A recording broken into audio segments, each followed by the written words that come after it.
Այսօրվա աշխարհաքաղաքական զարգացումները ստիպում են մեզ ուժեղացնել մեր քաղաքացիների ու իհարկե նաև մեր երկրում գտնվող յուրաքանչյուր անձի անվտանգության ապահովման ուղղված միջոցառումները։ Այս միջոցառումները առաջին հերթին պետք է կրեն անշուշտ կանխարգելիչ բնույթ եւ որևէ կերպով չպետք է խաթարեն մեր երկրի բնականոն գործունեությունը ու բնականաբար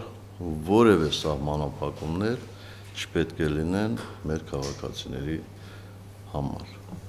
Այս առումով անշուշտ էական նշանակություն ունի բոլոր այն մարդկանց պրոֆեսիոնալիզմը, ովքեր ներգրավված են այս միջոցառումների իրականացման գործում։ Ես կասկած չունեմ, մի վայրկյան անգամ չեմ կասկածում, որ մենք ունենք համապատասխան մասնագետներ, համապատասխան մարդիկ, ովքեր իրենց նվիրել են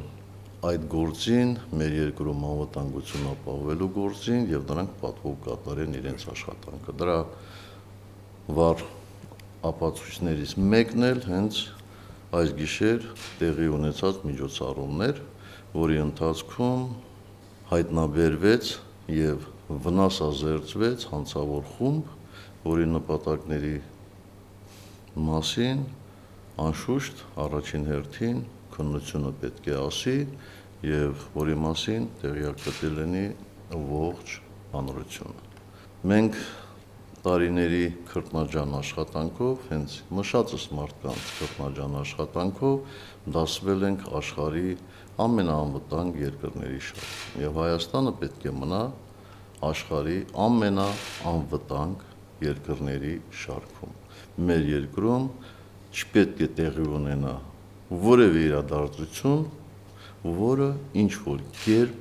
կարող է խաթարել մեր երկրի հեղինակությունը ու նաև իհարկե այս բնագավառում։ Եվ խնդրում եմ